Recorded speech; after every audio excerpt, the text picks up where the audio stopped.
예수님의 이름으로 기도드리옵나이다. 아멘. 누가복음 19장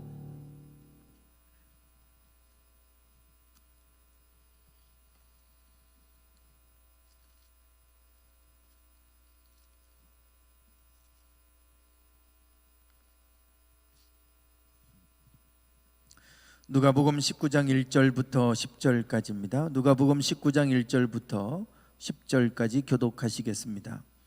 예수께서 여리고로 들어가 지나가시더라. 삭개오라 이름하는 자가 있으니 세리장이요 또한 부자라. 그가 예수께서 어떠한 사람인가 하여 보고자 하되 키가 작고 사람이 많아 할 수 없어 앞으로 달려가서 보기 위하여 돌 무화과 나무에 올라가니 이는 예수께서 그리로 지나가시게 되밀어라. 예수께서 그곳에 이르사 쳐다보시고 이르시되 삭개오야 속히 내려오라. 내가 오늘 내 집에 유하여야 하겠다 하시니 급히 내려와 즐거워하며 영접하거늘 무사람이 보고 수군거려 이르되 저가 죄인의 집에 유하러 들어갔도다 하더라. 삭개오가 서서 주께 여짜오되 주여 보시옵소서 내 소유의 절반을 가난한 자들에게 주겠사오며 만일 누구의 것을 속여 빼앗은 일이 있으면 내 갑절이나 갚겠나이다. 예수께서 이르시되 오늘 구원이 이 집에 이르렀으니 이 사람도 아브라함의 자손이미로다. 인자가 온 것은 잃어버린 자를 찾아 구원하려 함이니라. 아멘. 주일에 예수님께서 첫 번째로 행하셨던 기적, 물을 포도주로 바꾸시는 이 첫 번째 표적에 대해서, 첫 번째 기적에 대해서 말씀을 나눴습니다. 우리가 이번 주 예수님께서 우리 가운데 행하신 그 공생의 사역 가운데 행하셨던 세 가지 사역 중에 치유 사역, 축사, 치유 사역에 대해서 말씀을 또 새벽에 나누고 있는데요. 예수님께서 많은 기적들을 행하셨습니다. 이 많은 기적들을 우리의 삶 속에서 많이 행하셨는데 이 기적을 우리에게 행하신 의미와 목적이 있습니다. 왜 기적을 행하셨는가?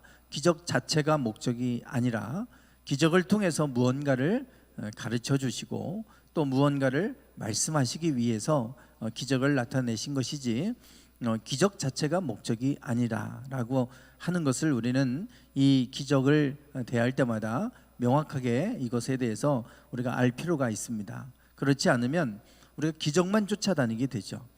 기적을 쫓고 이 많은 군중들이 그랬던 것처럼 예수님을 이 기적을 보고 쫓아왔고 그랬지만 나중에는 예수님을 십자가에 못 박으라고 외치는 그런 군중들의 모습처럼 우리가 될 수 있습니다.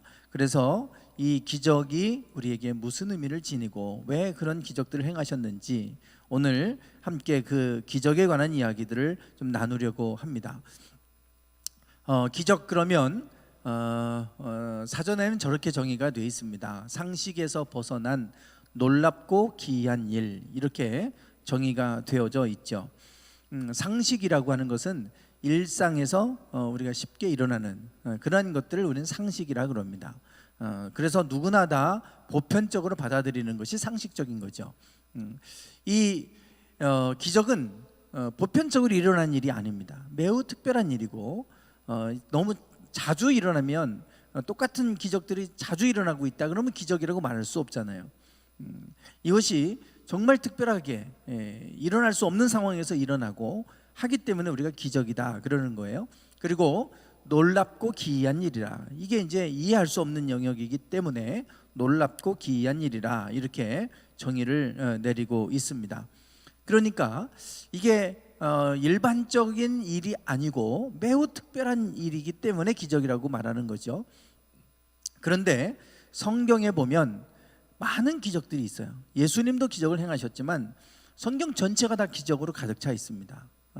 다 읽어보면 우리가 야 말도 안 돼, 아브라함 같이 뭐 318명 가지고 그 많은 무리와 싸워서 그 소돔과 고모라 땅을 구원해내고 롯을 구원해내고 이게 있을 수 있는 일이야?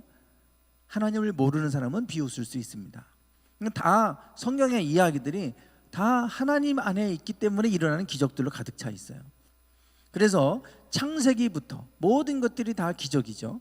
이 온 우주 만물이 창조된 것도 기적입니다. 기적이에요.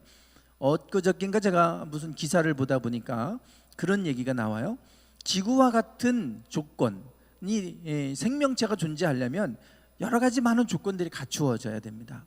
그런데 지구와 같은 분명히 행성이 이 넓은 우주에 수많은 수십조가 되는 은하들이 있고 은하 안에는 또 수십조가 되는 헤아릴 수 없는 별들이 있는데 이 어마어마한 많은 별들 중에 지구와 같은 환경을 가진 별이 하나도 없겠냐. 그래서 그 후보자들을, 그러니까 후보 별들을, 지구와 비슷한 조건을 가진 후보 별들을 여러 개 찾아냈어요. 그러니 어딘가에는 분명히 인간과 같은 생명체가 살아가는 별이 있을 거다. 왜냐하면 이게 우연히 이렇게 일어났다면 다른 데도 일어날 수 있을 것이라고 본 거예요.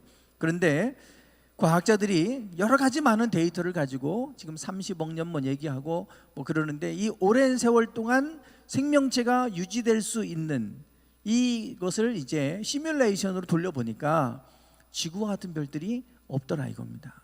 그 많은 후보별들이 있는데 지금처럼 생명체가 잠깐 일시적으로 있다가 사라질 수 있는 그런 조건을 가진 별은 있겠지만, 그러나 지금까지 멸종하지 않고 공룡이 멸종할 때도 또 생명체가 살아남아서 지금까지 이렇게 유지되고 있는데 이런 별들은 없다는 거죠. 그래서 우리가 지금 이 별의 생명체가 존재하고 하는 것은 너무나 특별한 우연이다 이렇게 얘기해요. 그걸 기적이라고 안 하고 우연이라고 얘기를 합니다. 그것이 이게 도저히 일어날 수 없는 일이 일어난 일이다 이 얘기입니다. 결국은 그것이 인간의 영역이 아니고 하나님의 영역 안에서 일어난 일들인데, 성경은 창조와 같은 이야기, 기적과 같은 이야기가 성경에 기록돼 있어요. 그러니 사람들은 아니 말씀으로 만물을 창조했다고? 말도 안 돼. 하나님이 하시는 기적이니까 이해가 안 되는 거죠. 사람이 하는 방식으로 했다면 이해는 될 겁니다. 이해는 되겠지만 그것이 하나님 하셨다고 누가 얘기하겠어요? 그거 나도 알 수 있는 일인데. 그러니 이 기적이라고 하는 것은 상식에서 벗어난 놀랍고 기이한 일이에요.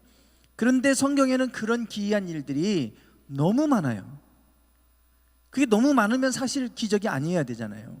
그런데 성경에는 너무 많은 기적이 이야기가 이렇게 성경에 기록되어져 있는 것을 보게 됩니다. 그렇다고 한다면 모순이죠. 기적은 특별한 거의 일어나지 않고 어쩌다 한 번씩 일어날까 말까 하는 것을 기적이라고 말하는데 성경에는 너무 많이 일어나고 있어요. 근데 성경뿐만이 아닙니다. 우리의 삶의 영역 속에는 너무나 많은 기적들이 있어요. 사실은 그 기적이 우리가 볼 때는 저렇게 특별하게 있을 수 없는 일들이 일어나는 것, 상식에서 벗어나고 그리고 놀랍고 기이한 일이 상식 기적이라 그랬는데 성경에 너무 많아요. 왜 그러냐면 하나님 안에서 일어난 일이기 때문에 그렇습니다. 인간의 관점으로 보면 이게 너무 특별한 건데요, 하나님 관점에서 보면 그건 당연한 거예요. 그러니까 아무것도 아닌 거죠. 우리가 볼 때는 인간이 하는 일들이 당연한 건데 개나 아니면 다른 개미나 이런 동물들이 생물들이 볼 때는 이게 자기네들은 상상할 수 없는 일일 거 아니겠어요. 우리가 볼 때 하나님이 하시는 일들은 너무나 특별해서 인간이 할 수 없는 영역이고 이해할 수 없는 영역이기 때문에 기적이라고 말하지만 하나님이 하시는 일은 당연한 거예요. 그거야 당연스럽게 일어나는 일들 아니겠습니까? 그래서 이것이 성경의 이야기는 하나님에 관한 이야기이기 때문에 기적으로 가득 차 있는 거고요. 이 땅의 이야기는 인간의 이야기이기 때문에, 인간의 일들이기 때문에 기적은 특별한 거예요. 그래서 우리가 하나님이 함께 하시고 하나님 안에 거하면 기적은 그냥 상식이 되는 겁니다. 일상이 되는 거예요. 하나님 없이 살아가는 사람들에게는 기적이 특별한 것이지만 하나님 안에 있는 사람들에게는 기적은 너무나 자주 우리가 일어나게 되는 아무것도 아닌 일이 될 수 있다는 거죠. 그래서 우리 교회 안에서도 참 많은 기적들이 있었잖아요. 하나님 안에 있으면 얼마든지 그런 기적들이 있어요. 그리고 하나님을 믿지 않는 사람들도 그런 기적을 많이 경험합니다. 그거를 단지 그들은 우연이라고 말할 뿐이에요. 우연이 됐지 이렇게 얘기합니다. 그게 우연이가 아니에요. 우연이 되는 게 어디 있겠습니까? 하나님이 도우시는 것이고 하나님이 하시는 일들이잖아요. 그래서 우리가 이 기적이라고 하는 것이 하나님의 관점에서 보면 기적이 아닌 거예요. 하나님 안에서는 얼마든지 일어날 수 있는 일이고 아무것도 아닌 일입니다. 뭐 홍해를 가르고 거기 길을 내시고 건너게 한 거 우리가 볼 때는 대단한 것 같지만 그거 아무것도 아니죠. 하나님 보실 때 말씀으로 천지를 창조하시는 하나님이신데 그거 하나 못하시겠습니까? 그러니 우리에게 그 기적은 하나님의 관점에서는 아무것도 아닌, 특별한 게 아닌 그냥 일반적인 것이다 라고 하는 것을 우리가 알게 됩니다. 그래서 성경에는 기적의 이야기로 가득 차 있는데 그 이유는 하나님이 일하고 계시기 때문에 그래요. 하나님에 관한 이야기고. 자, 그러면 하나님께서 왜 이런 기적들을 우리 삶 가운데 자꾸 이렇게 막 보여주실까, 드러내실까 라고 하는 겁니다. 기적을 행하시는 이유가 있죠. 기적. 첫 번째 저 표적을 통해서 이제 첫 번째 기적, 물을 포도주로 바꾸는 기적을 주일날 말씀을 나눴는데 요한복음에서는 저것을 이 첫 표적을 갈릴리 가나에서 행했다 이렇게 말합니다. 표적이라는 단어를 쓰고 있죠. 헬라어로 세메이온이라고 하는 것인데요, 영어로 말하면 사인입니다. 사인. 그냥 기적 자체가 아니라 이 기적을 통해 뭔가를 드러낸다는 거예요. 뭔가를 드러내는 것이기 때문에 표적이라고 이란 단어를 요한복음은 특별히 쓰고 있어요. 그래서 뭐 기적, 이적 이런 단어는 미러클, 정말 특별한 사건 이거지만 표적은 그게 아니라 이 기적을 통해 뭔가를 지금 보여주고 계신다. 그래서 표적이라고 하는 단어를 요한복음은 쓰고 있습니다. 하나님께서 우리에게 기적을 보여주시는 이유는 하나님이 뭔가를 보여주시고 계신 거예요. 그게 뭐냐,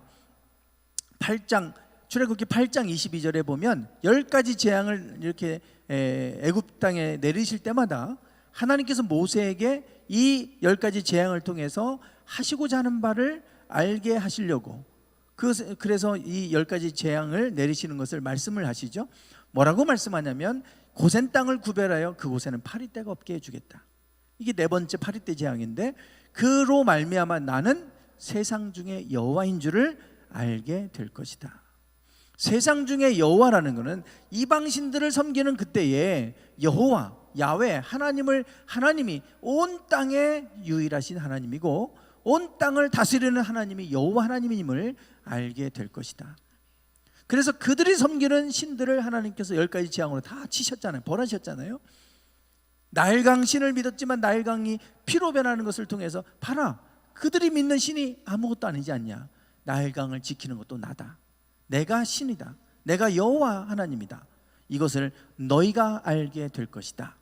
즉 기적을 통해서 하나님을 보여주시는 거예요.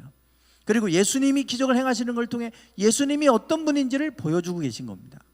그래서 새벽에 우리가 기적에 대한 얘기를 하면서 기적의 이야기, 예수님이 행하신 기적에만 초점을 맞출 것이 아니라 이것을 통해서 예수님은 어떤 분인지, 풍랑도 잠잠케 하시는 분이고, 그리고 그 예수님께서는 12년 된 혈루병도 낫게 하시는, 아무리 오래된 병도 주님 안에서는 얼마든지 해결이 될 수 있는 그러한 분이시다. 그렇다고 한다면 우리가 예수님을 똑같이 믿는다면 주님 안에서 똑같은 기적은 일어날 수 있다는 거죠.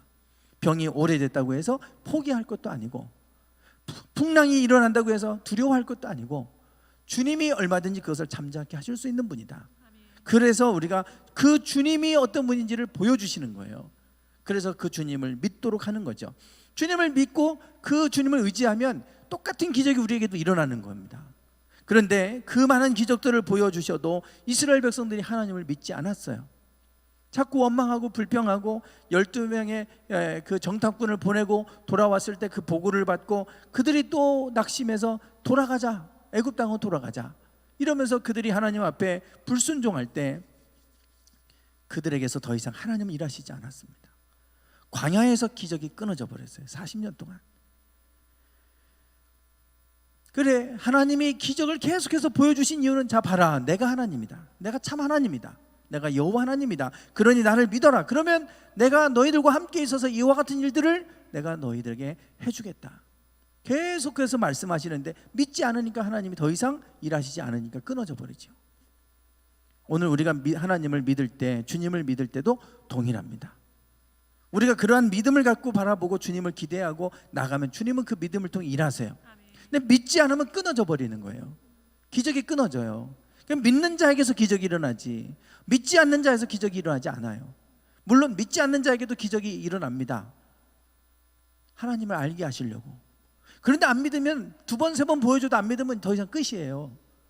그런데 그렇게 보여줬는데 정말 하나님이 살아계시구나. 그 믿고 살아가면, 그 믿음 가지고 나가면 하나님이 여전히 우리와 함께 하셔서 일하고 계시죠. 그래서 기적을 경험하게 하시는 거예요. 그런데 그렇게 여러 번 보여줬는데도 믿지 않아요. 그러면 끝입니다. 더 이상. 그러면 기적이 끊어지는 거예요. 그래서 오늘 우리가 이 주님께서 기적을 통해서 우리가 늘 그런 기적을 내 삶 속에서 동일하게 경험하기를 원한다면, 주님이 어떤 분인지를 알고 그 주님이 성경 속에 이런 기적을 행하신 분이면 내 삶 속에서도 이런 일을 얼마든지 하실 수 있다.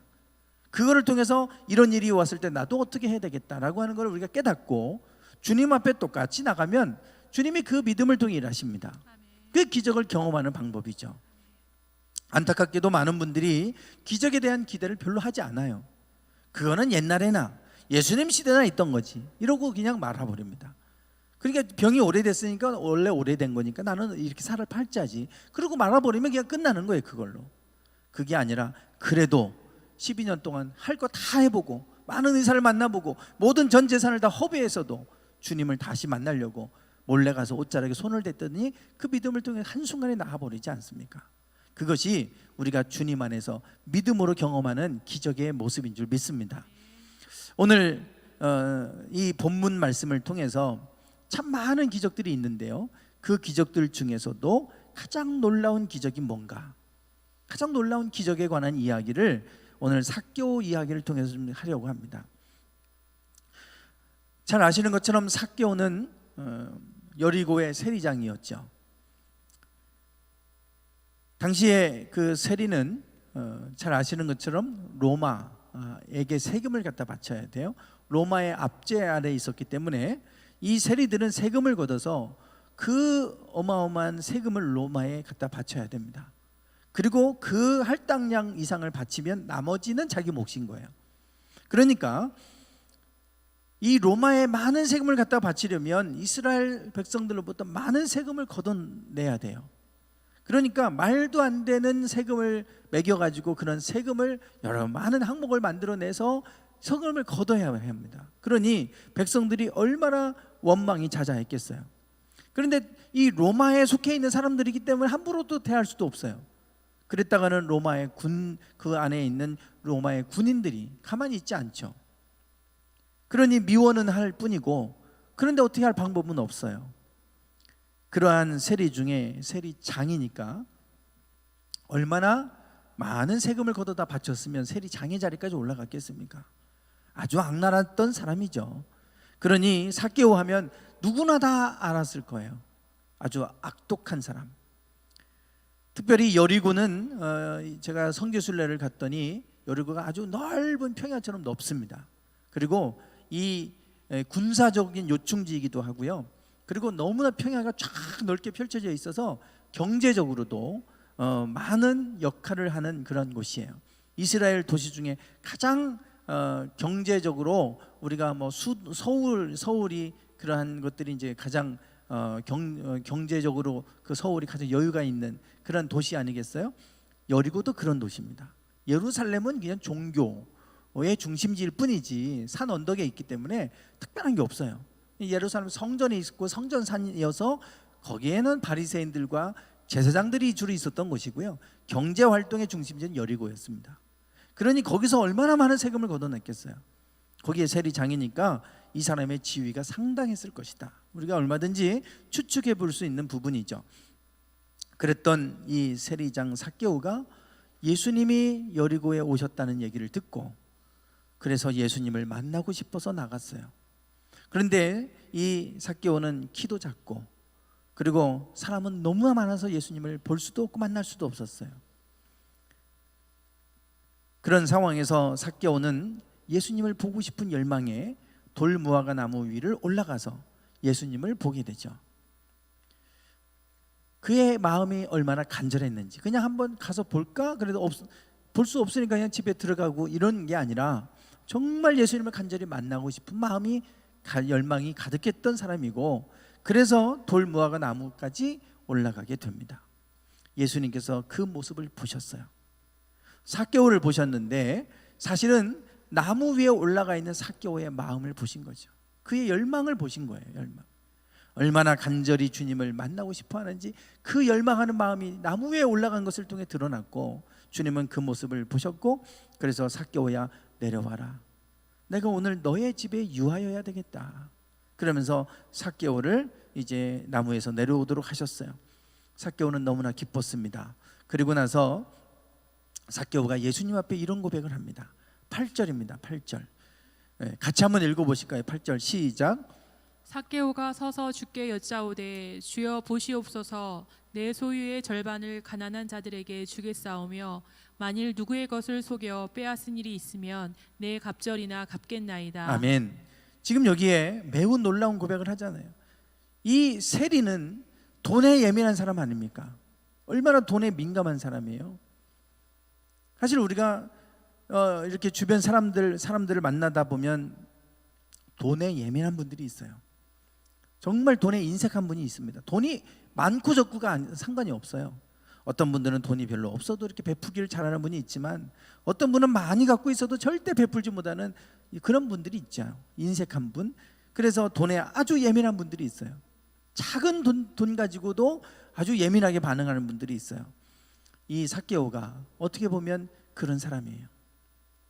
세금을 거두어서 바치고 그거를 더 많이 걷어야 자기의 주머니를 더 채울 수 있는 이러한 자리에 있는 사람이기 때문에 맨날 돈 만지는 사람이고 맨날 돈 계산하는 사람 아니겠어요. 그런 이 삭개오가 자기 소유의 절반을 가난한 자에게 주겠다. 얼마나 놀라운 변화가 일어났습니까? 이게 기적이에요. 사람들의 생각은 잘 안 변합니다. 사람들의 생각도 잘 안 변해요. 우리의 살아온 삶들이 있기 때문에 잘 안 변합니다. 금방 안 변해요.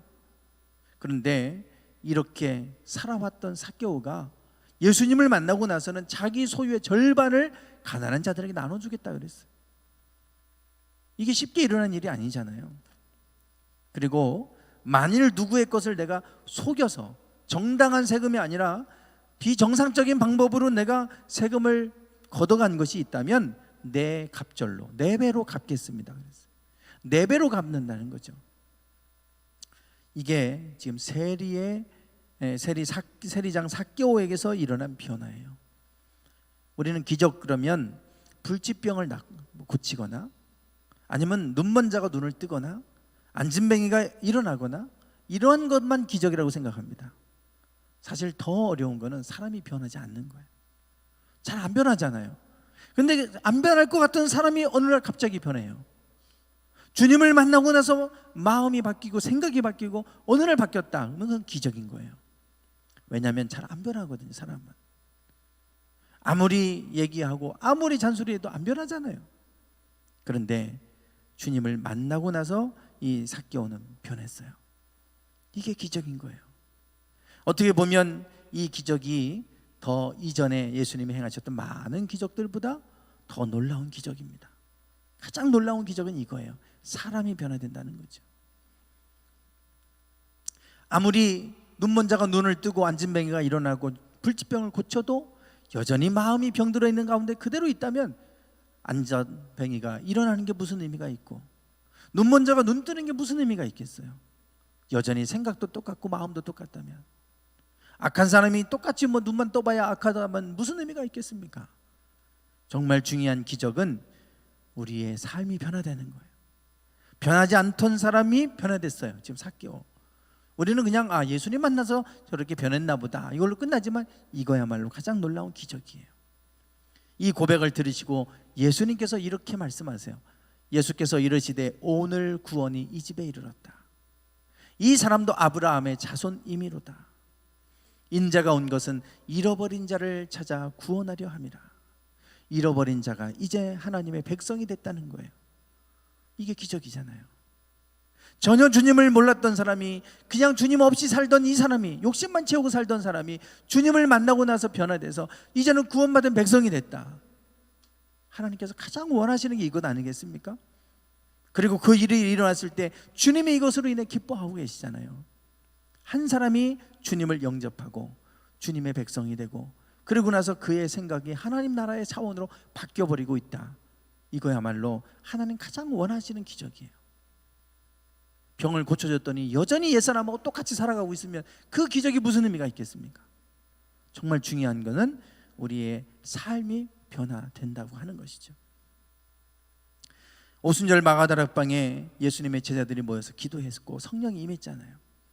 그 전에는 수많은 기적을 봤어요, 예수님의 제자들이. 그리고 모든 것을 버리고 예수님을 따랐어요. 그런데 예수님이 잡히실 때는 은 30에 가룟 유다는 팔아먹잖아요. 그 많은 기적을 봤어도 은 30에 예수님 팔아먹잖아요. 그 많은 기적을 봤어도 베드로 예수님 모른다고 3번 저주하며 부인하잖아요. 다른 제자들 말할 것도 없죠. 다 부인하고 뿔뿔이 흩어집니다. 그랬던 그들이 성령이 임하고 나니까, 성령이 그들에게 임하고 나니까 그들에게 변화가 일어났어요. 사도행전 2장 4절에 보면 그들에게 가장 먼저 일어난 변화가 뭡니까? 방언으로 말하기 시작했죠. 각기 다른 방언으로 말하기를 시작했어요. 그들의 언어, 입술이 바뀌어지기 시작했습니다. 그들의 말이 바뀌잖아요. 그래서 사실 우리가 믿는 자들, 주님 안에서 옛전에는 그러지 않았는데 주님을 만나고 나면 사실 우리의 언어와 말이 바뀌어야 돼요. 바뀌어야 돼요. 옛날처럼 똑같이 그런 말하고 있으면 어떻게 되겠습니까? 똑같이 사람을 저주하는 말을 하고 원망하는 말을 하고 거친 말을 하고 그러면 그게 무슨 의미가 있겠어요? 성령이 임하고 나니까 그들이 이제는 말은 다른 방언으로 말하기 시작해요. 언어가 바뀌기 시작합니다. 그리고 또 2장 37절에 가면 그들이 나가서 막 복음을 이제 전하기 시작해요. 예수님을 전하기 시작해요. 두려워서 숨었던 그들이 나가서 막 예수님을 전하기 시작하니까 그들이 그들의 설교를 들어요. 베드로의 설교를 듣고 그들이 마음에 찔림을 받았다 그랬어요. 그리고 우리가 어찌할꼬? 형제들아, 그럼 우리가 이제 어찌해야 되느냐? 마음이 바뀌었어요. 그 전에 그들은 예수님을 십자가에 못 박으라고 외쳤던 군중들입니다. 그런데 성령을 경험했던 베드로와 제자들이 나가서 외칠 때 그들의 설교를 들었던 그들이 마음의 찔림을 받아서 우리가 어찌해야 될까? 이렇게 탄식하고 회개하며 돌아오는 일들이 있었어요. 마음이 변화됐죠. 그리고 사도 바울이 그렇게 예수 믿는 사람을 핍박하고 그렇게 하다가 다메섹 도상을 넘어가다가 주님을 만나서 거꾸로 졌어요. 그리고 눈이 멀어버렸잖아요. 그리고 아나니아에게 이 사울을 안수하라고 하나님이 말씀하셔서 그래서 이 아나니아가 사울을 안수했더니 눈에 비늘이 벗겨졌어요. 그리고 나서 이제는 다시 보게 됐다. 보는 것들이 달라졌죠. 보는 눈이 달라졌어요. 그 전에 봤던 사울의 그 눈빛과 이제는 보는 것이 달라졌어요. 그것이 성령이 임했을 때 그들에게 나타났던 변화들입니다. 사실 이런 게 기적 아닙니까? 그 사울같이 철저히 율법주의고 자기만 의롭다고 생각하고 그리고 그렇지 않은 사람을 정죄하고 잡아다가 옥에 가두고 그렇게 앞장섰던 사람이 변했잖아요. 한순간에 변하잖아요. 이보다 더 큰 기적이 어디 있겠어요? 지금도 이와 같은 기적들은 임하고 있어요. 이와 같은 기적들이 일어나고 있습니다. 주님을 만난 사람들이 이렇게 변화되고 있는 거예요. 오늘 우리의 삶 속에서 주님이 우리 가운데 임하실 때 우리의 삶에 반드시 물을 포도주로 바꾸시는 것처럼 변화를 갖고 오세요. 그게 기적인 거예요. 눈먼 자가 눈을 떠서 변화를 갖고 오잖아요. 하나님이 그렇게 변화를 우리에게 주셔요. 마찬가지입니다. 우리 마음에 굳어버린 마음을 부드러운 마음으로 바꿔주시고 우리의 생각을 굳은 생각을 하나님의 새로운 생각으로 바꿔주시고 그 변화가 일어나요. 그게 인간이 할 수 없는 변화를 하나님이 하셔요. 그런 것들이 기적이에요. 오늘 우리가 이 기적을 그냥 불치병을 고침받는 이런 차원의 기적만을 바랄 것이 아니라 내 삶의 영역 속에 변하지 않는 곳에 하는 변화가 일어나게 해주세요. 나의 가정 안에 이런 변화가 있게 해주세요. 나의 자녀의 삶 속에 이런 변화가 있게 해주세요. 내가 있는 곳에서 이런 변화가 있게 해주세요. 우리가 간절히 믿음으로 하나님께서 그렇게 일해 주시도록 우리가 기도하고 믿음으로 나갈 때 그와 같은 일들을 하나님께서 이루어 가실 줄 믿습니다. 오순절에 성령이 임했을 때 이와 같은 변화들이 일어났던 것처럼 하나님이 일하시는 곳에는 반드시 변화가 일어나는 줄 믿습니다. 최고의 기적은 사람이 변화되는 거예요. 삶이 변화되는 거예요. 내 삶이. 오늘 우리 안에서 하나님을 다시금 우리가 만나고 갈망함으로 우리의 생각과 마음과 말씨와 또 우리의 삶의 행동들 모든 것들이 주님 안에서 새롭게 변화되어져 가기를 원합니다. 기적은 지금도 일어납니다. 우리가 기대하지 않기 때문에 일어나지 않아요. 그냥 저 사람은 저런가 보다 그냥 하니까 그런 거지. 그 안에 변화가 일어나도록 우리가 기도하고 하나님께 우리가 의지하면 하나님은 반드시 변화를 가져오게 하시는 하나님이신 줄 믿습니다. 그 기적의 하나님을 오늘도 우리가 만나기를 원합니다. 그리고 그 기적의 하나님을 기대하고 나갈 때 혈루병을 앓았던 여인이 손만 대도 나을 것이다, 그 믿음으로 만졌을 때 기적이 일어났던 것처럼 오늘 우리가 그 믿음으로 살아갈 때 우리의 삶에 그 기적이 일어나게 될 줄 믿습니다. 우리 찬양하겠습니다.